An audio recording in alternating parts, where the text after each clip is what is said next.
ஓம் சாந்தி. அவ்யக்த முரளி 15/9/1971. அவ்யக்த பாப்தாதா, மதுபன். மாஸ்டர் ஞானசூரிய ஆத்மாக்களின் கடமை. பாபா கேட்குறாங்க, இந்த சபையை எந்த சபை அப்படின்னு சொல்லலாம்? இந்த சபையினுடைய விசேஷம் என்ன? என்ன விசேஷம் இருக்குதோ அதன்படி பெயர் சொல்லுவோம். மற்ற சபைகளில் பார்க்க முடியாத விசேஷம் இந்த சபையில் என்ன இருக்குது? தன்னுடைய சபையினுடைய விசேஷத்தை தெரிஞ்சிருக்கீங்களா? இந்த சபை முழு பிராமண குடும்பத்தில் விசேஷ ஆத்மாக்களினுடைய சபை. ஆனால் இந்த விசேஷ ஆத்மாக்களினுடைய சபையினுடைய விசேஷம் என்ன அப்படின்னா, இது அனைத்து புகழ்பெற்ற நதிகளினுடைய மேளா, அதாவது சந்திப்பு. நதிகளின் மேல் அநேக விதமான விசேஷ நாட்களில் மேளா நடக்குது. ஆனால் இந்த மேளா புகழ்பெற்ற நதிகளினுடையது.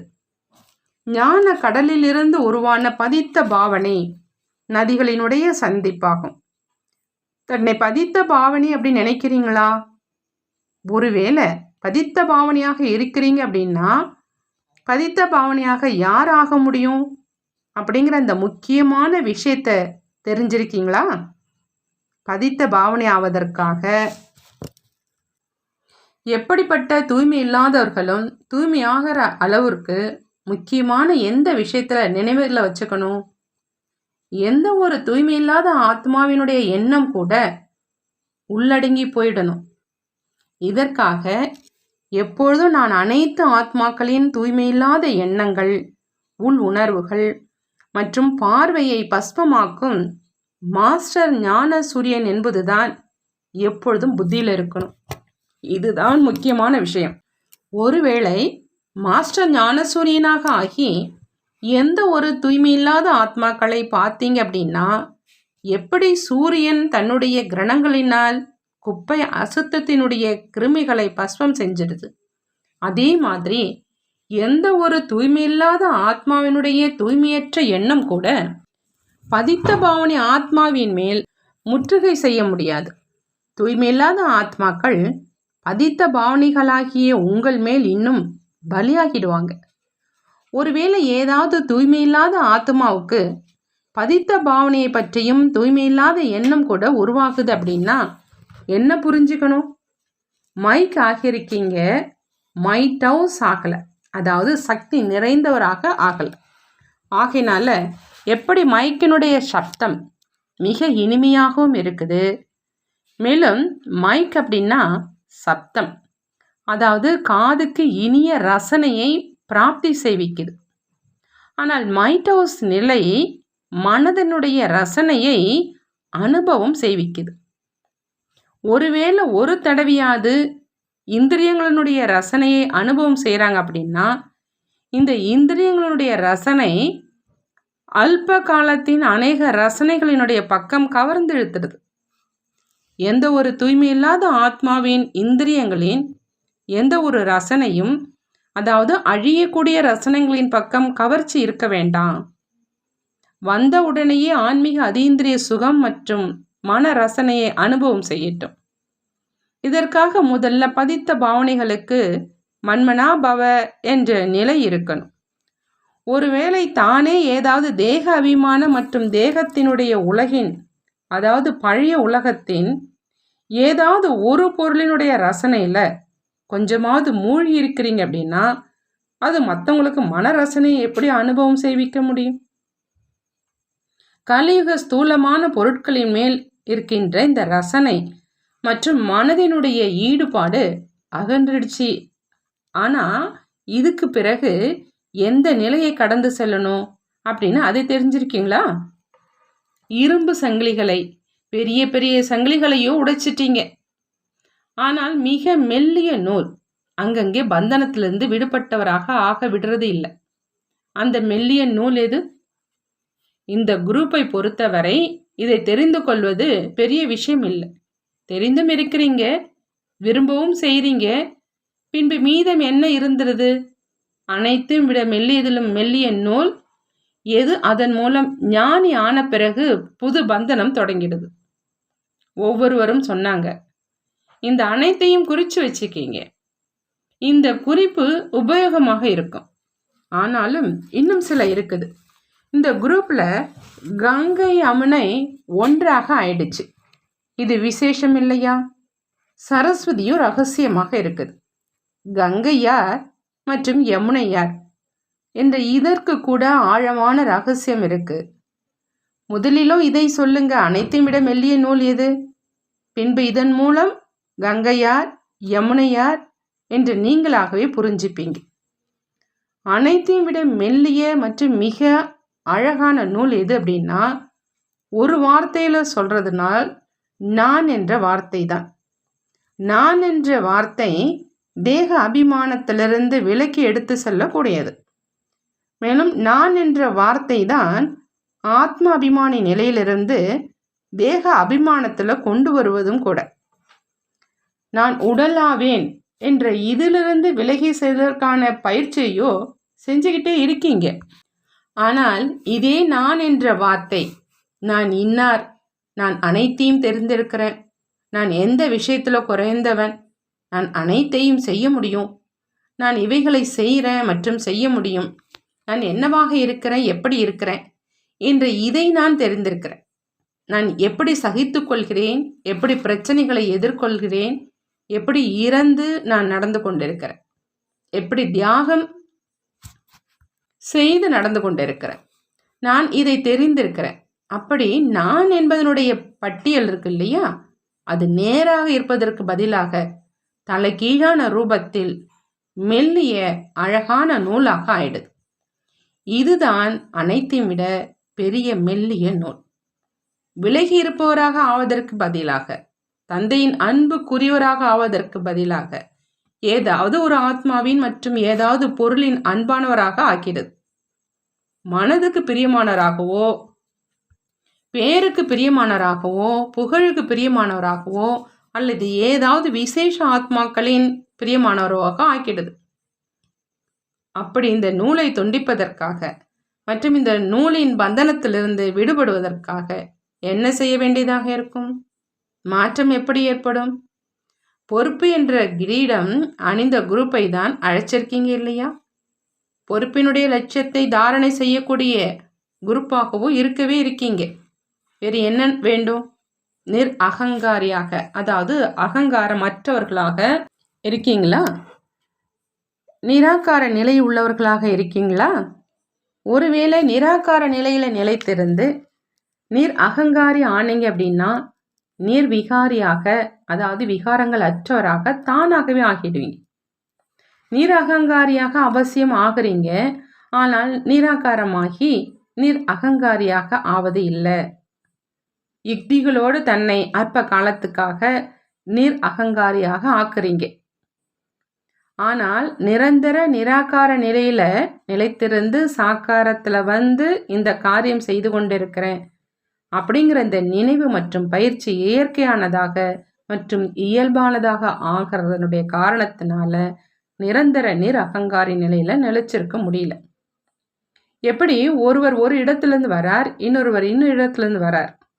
அவங்களுக்கு நான் இந்த இடத்துலேருந்து வந்திருக்கிறேங்கிற நினைவு எப்பொழுதும் இருக்குது.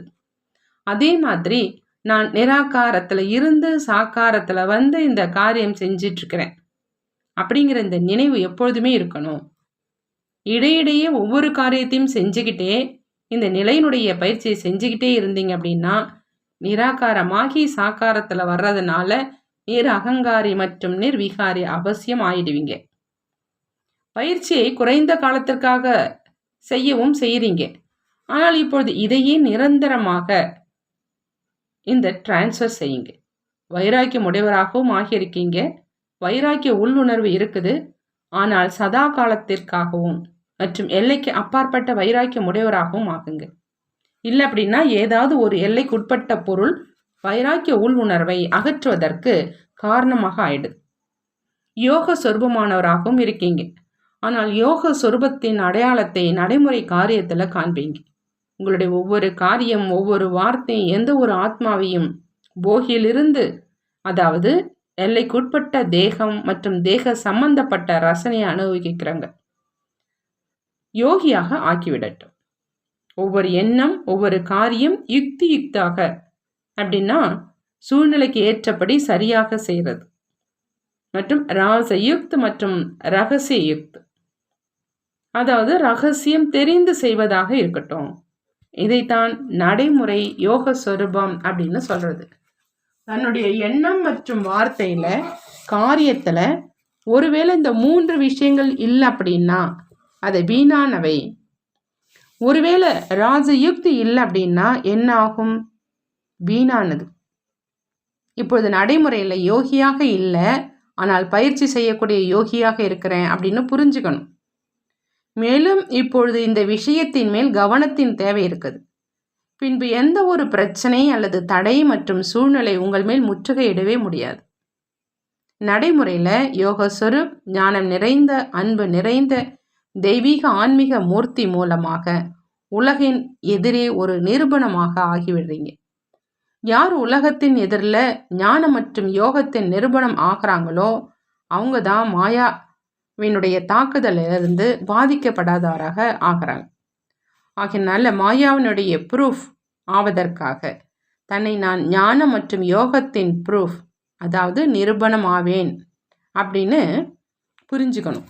இந்த எடுத்துக்காட்டு ரூபம் ஆகணும் மற்றும் ஆத்மாக்களினுடைய ஆசைகளை அழிக்கக்கூடியவர்களாக ஆகணும்.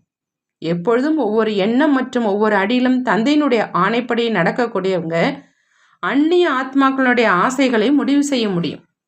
தனக்குள்ளும் கூட முயற்சி செய்வதின் வெற்றியினுடைய ஆசைகளும் தங்கியிருந்துடுது. இதற்கு காரணம் என்னவென்றால், அங்கங்கே ஏதோ ஒரு கட்டளை, பாலனை நடக்கலை, செய்யப்படலை. எனவே எந்த நேரமும் தன்னுடைய முயற்சியின் மேல் மற்றும் சேவையின் வெற்றியின் மேல் மற்றும் அனைவனுடைய அன்பு மேலும் சகயோகத்தின் பிராப்தியின் மேல் கொஞ்சமாவது குறை மற்றும் குழப்பம் வருது அப்படின்னா எந்த கட்டளையினுடைய குறை இருக்குது? அதனுடைய பிரத்யட்ச பலனை ஒரு நொடிக்காக கூட அனுபவம் செஞ்சிட்ருக்குறோம். அப்படி சோதனை செய்யுங்க. கட்டளை முக்கியமான விஷயங்களுக்கு மட்டும் கிடையாது. கட்டளை ஒவ்வொரு நேரத்தின் ஒவ்வொரு காரியத்துக்காகவும் கிடைச்சிருக்குது. அதிகாலை அமிர்த வேளையிலிருந்து இரவு வரை தன்னுடைய தினசரி நடவடிக்கையில் என்னென்ன கட்டளை கிடைச்சிருக்குதோ அவற்றை சோதனை செய்யுங்க. உள் உணர்வை, பார்வையை, எண்ணத்தை, நினைவை, சேவையை, சம்பந்தத்தை, அப்படி அனைத்தையும் சோதனை செய்யுங்க. எப்படி ஏதாவது ஒரு இயந்திரம் ஓடிட்டு இருக்கும் போதே வேகம் குறைஞ்சிருது அப்படின்னா அனைத்து பாகங்களையும் சோதனை செய்கிறாங்க. நாலாபுறங்களிலிருந்தும் சோதனை செய்கிறாங்க. அப்படி நாலாபுறத்தில் சோதனை செய்கிறதுனால வேகத்தை அதிகரிக்க முடியும். ஏன்னா இப்பொழுது நிற்பதற்கான விஷயம் முடிஞ்சிருச்சு. இப்பொழுது வேகத்தை அதிகரிப்பதற்கான விஷயம். எந்தெந்த நிலையை பற்றி கூறியிருக்கிறோமோ அதில் நிலைத்திருக்கவும் செய்கிறீங்க. மேலும் முயற்சி செய்வதில் விசேஷ ஆத்மாக்களாகவும் இருக்கீங்க. நிலையை சோதனை செய்வதில் சரியாக இருக்கீங்க. ஆனால் இப்பொழுது என்ன செய்யணும்? சதவிகிதத்தை அதிகரிங்க. சதவிகிதம் குறைவாக இருக்குது. சோதனைத்தாள் என்ன கொடுத்திருந்தோமோ அதனுடைய முடிவு இது. ஞானத்தினுடைய சக்தி மூலமாக நிலையை உருவாக்கிடுறீங்க. ஆனால் சதவிகிதத்தில் தானும் திருப்தியாக இல்லை. இப்பொழுது இதை சம்பூர்ணமாக ஆக்கணும். ஞானத்தினுடைய சக்தியின் கூடவே நுண்ணியமானவை என்று எதை சொல்லியிருக்கிறோமோ அதன் காரணமாக போலியான நஷ்டம் தரக்கூடிய சக்தியும் கலந்துடுது. போலியான சக்தி, நஷ்டம் கொடுக்கக்கூடிய சக்தி வராமல் இருப்பதற்காக எந்த விஷயத்தை நினைவில் வச்சுப்பீங்க? ஒருவேளை ஒவ்வொரு ஆத்மாவுக்காக இரக்க பாவனை எப்பொழுதுமே இருக்குது அப்படின்னா யாரையும் அவமரியாதை செய்ய மாட்டீங்க. மேலும் யார் மூலமாகவோ அவமதிக்கப்பட்டதாகவும் நினைக்க மாட்டீங்க. எங்கு இரக்கம் இருக்குதோ அங்கு கட்டாயப்படுத்துவது ஒருபொழுதும் இருக்க முடியாது. எங்கு இரக்கமான உடையவராக ஆக வேண்டுமோ அங்கு இரக்கமான உடையவராக ஆவதற்கு பதிலாக கட்டளையிடுபவராக ஆகிவிடுறாங்க. ஆனால் இங்கு உலக மகாராஜனாக நீங்கள் இருக்கலை, தன்னை மாநிலத்தினுடைய அதிகாரி அப்படின்னு நினைக்கிறீங்க இல்லையா? அவங்க அனைவரும் மாநில மந்திரிகள் வந்திருக்கிறாங்க. அப்படி மாநிலத்தினுடைய அதிபதி அப்படின்னு நினைக்கிறதுனால நிராகாரி மற்றும் அகங்காரி நிலையை மறந்துடுறீங்க. மாநிலத்தின் சேவாதாரியாக இருக்கிறீங்களே அன்றி ஏதாவது ஒரு ஆத்மா கிட்ட இருந்து சேவையை எடுத்துக்கொள்பவராக இல்லை. ஒருவேளை யாருக்காவது நான் இவ்வளவு செஞ்சிருக்கிறேன், எனக்கு இதனால் கொஞ்சம் பெயர், புகழ் மற்றும் மகிமை கிடைக்கணும் என்று யாருக்காவது எண்ணம் வந்தாலும் இதுவும் கூட எடுப்பதாக ஆகிவிட்டது. எடுக்க வேண்டும் என்ற பாவனையாக ஆனது. வள்ளலின் குழந்தைகள், ஒருவேளை இதையும் எடுப்பதற்கான எண்ணத்தை செஞ்சீங்க அப்படின்னா நீங்கள் வள்ளலாக ஆகவில்லை. இதுவும் எடுப்பதாகும். கொடுப்பவர்களின் எதிரில் அழகாக இல்லை. இதைத்தான் எல்லைக்கு அப்பாற்பட்ட வைராக்கியம் உடையவர் அப்படின்னு சொல்றது. சேவாதாரிக்கு இந்த எண்ணமும் எழக்கூடாது. அப்பொழுதுதான் மாநிலத்தில் இருந்து தன்னுடைய எல்லைக்கு அப்பாற்பட்ட உலக மகாராஜன் நிலையை அடைய முடியும். நல்லது. யார் எந்த ஒரு எதிர்பார்ப்பும் இல்லாதவராக இருப்பாங்களோ அவங்க தான் உலகத்துக்கு நன்மை செய்பவராக ஆகிறாங்க. இரக்க மனமுடையவராக இருப்பாங்க. செய்யும் காரியத்தினுடைய பிராப்தி தானாக ஏற்படுவது வேறு விஷயம். ஆனால் விரும்பி பிராப்தி செய்வது இது அற்ப காலத்தின் பிராப்தியின் பலமாக ஆகுது. ஆனால் அநேக ஜென்மங்களுக்காக கூட அநேக பிராப்திகளிலிருந்து வஞ்சிக்கப்பட்டவராக ஆகிடுது. பிராப்தி இன்மைக்கான சாதனமாக ஆகிடுது. பலனுடைய பிராப்தி ஏற்படுவது வேறு விஷயம். இயற்கை தாசியாவது வேறு விஷயம். அப்படி அற்ப காலத்தின் பிராப்தியின் ரூபத்தை தெரிந்து நடந்து கொள்ளணும். சிலர் சக்தி இல்லை அப்படின்னு நினைக்கிறாங்க. ஏன்? வீணானவை அதிகமாக இருக்குது. வீணானவை இருக்கிற காரணத்தினால நிலை முன்னேற்றம் அடைவதில்லை. நல்லது. வரதானம். ஒரு தந்தையை தவிர வேறு யாரும் இல்லை என்ற இந்த விதி மூலமாக மாயா மற்றும் இயற்கையை தாசியாக்கக்கூடிய எப்பொழுதும் அன்பானவர் ஆகுக. ஒரு தந்தையை தவிர வேறு யாரும் இல்லை என்ற விதி மூலமாக மாயா மற்றும் இயற்கையை தாசியாக்கக்கூடிய எப்பொழுதும் அன்பானவர் ஆகுக. எந்த குழந்தைகள் எப்பொழுதும் அன்பானவர்களாக இருக்கிறாங்க? அவங்க அன்பிலேயே ஐக்கியமாக இருக்கிற காரணத்தினால கடின உழைப்பு மற்றும் கஷ்டத்திலிருந்து எப்பொழுதும் பாதுகாப்பாக இருப்பாங்க. அவர்களின் எதிரில் இயற்கை மற்றும் மாயா இரண்டும் இப்பொழுதிலிருந்தே தாசியாக ஆயிடுது.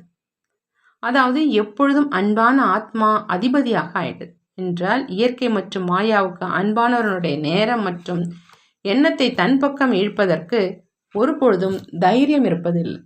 அவருடைய ஒவ்வொரு நேரம் ஒவ்வொரு எண்ணமும் தந்தையினுடைய நினைவு மற்றும் சேவைக்காக மட்டுமே இருக்குது. அன்பான ஆத்மாக்களினுடைய நிலையின் மகிமையாக ஒரு தந்தையை தவிர வேறு யாரும் இல்லை.